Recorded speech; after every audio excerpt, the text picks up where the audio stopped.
આકાશવાણી ભુજ સમાચાર ચૈતાલી જોશી વાંચે છે.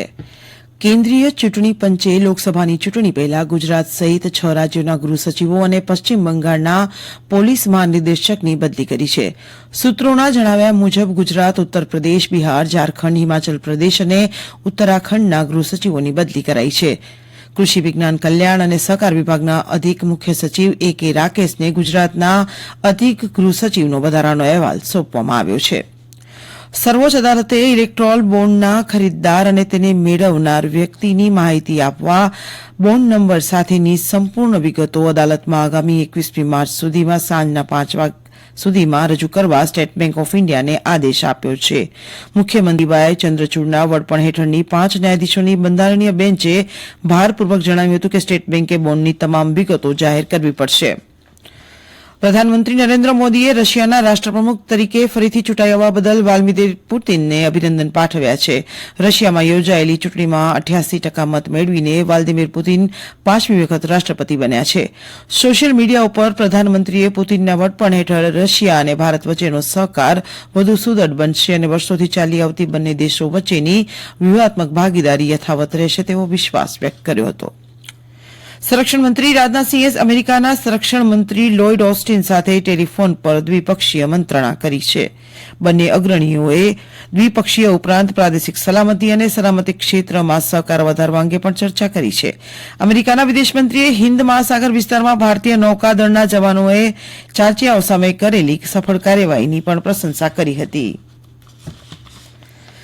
કચ્છના ભુજ તાલુકાના બન્ની વિસ્તારમાં આવેલા બરકલ ગામ નજીક ઘાસિયા મેદાનમાં 2 દિવસ પહેલા લાગેલી આગથી 6 કિલોમીટર વિસ્તારનું કિંમતી ઘાસ સળગીને નાશ પામ્યું હતું.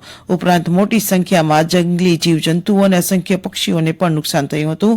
અત્રે ઉલ્લેખનીય છે કે ભુજથી ફાયર બ્રિગેડની ટીમો અને સ્થાનિક ટેન્કરો દ્વારા આગ પર કાબુ મેળવવા માટે પ્રયત્નશીલ બન્યા હતા.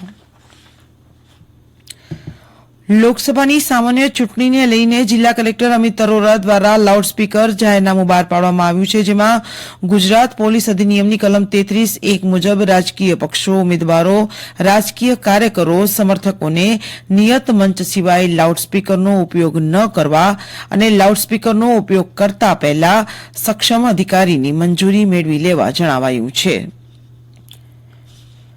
જિલ્લા મથક ભુજ અધિકતમ ઉષ્ણતામાન 38.7 ડિગ્રી રહેતા રાજ્યમાં બીજા ક્રમનું ગરમ શહેર બન્યું હતું. ફાગણ માસને સપ્તાહ વીત્યું છે તેવામાં જ આકરા ઉનાળાના એંધાણ આપતી ગરમી અનુભવાઈ રહી છે. કચ્છમાં મહત્તમ તાપમાનનો પારો સામાન્ય કરતાં 2 થી 4 ડિગ્રી ઊંચો રહેવાની સાથે ગરમી વધી હતી. ગાંધીધામ અને અંજાર સહિતના વિસ્તારોમાં ગરમીએ જોર પકડ્યું હતું. કંડલા બંદરે 37 ડિગ્રી સાથે દિવસ ગરમ બન્યો હતો. ઓસ્ટ્રેલિયાના પર્થ ખાતે ભારત અને ઓસ્ટ્રેલિયા વચ્ચે રમાનારી 5 હોકી મેચોની શ્રેણી માટે 27 સભ્યોની ભારતીય પુરુષ ટીમના ખેલાડીઓની જાહેરાત કરવામાં આવી છે. આગામી 6 એપ્રિલથી શરૂ થતી હોકી મેચોની શ્રેણી માટે હરમનપ્રીત સિંહ ટીમના સુકાની રહેશે, જ્યારે હાર્દિક સિંહ ઉપસુકાની રહેશે. રોયલ ચેલેન્જર્સ બેંગ્લોરે ગઈકાલે ફાઇનલ મેચમાં દિલ્હી કેપિટલ્સને 8 વિકેટે હરાવીને વુમન્સ પ્રીમિયર લીગ 2024માં પહેલી વખત વિજેતા બની હતી. દિલ્હી કેપિટલ્સે 113 રન બનાવ્યા બાદ બેંગ્લોરે 19.3 ઓવરમાં 2 વિકેટ ગુમાવીને લક્ષ્ય પાર કરી લીધું હતું. વિમેન્સ પ્રીમિયર લીગની ફાઇનલમાં રોયલ ચેલેન્જર્સ બેંગ્લોર વિરુદ્ધ દિલ્હી કેપિટલ્સ ટીમ 18.3 ઓવરમાં 113 રનમાં જ પેવેલિયન ભેગી થઈ ગઈ હતી.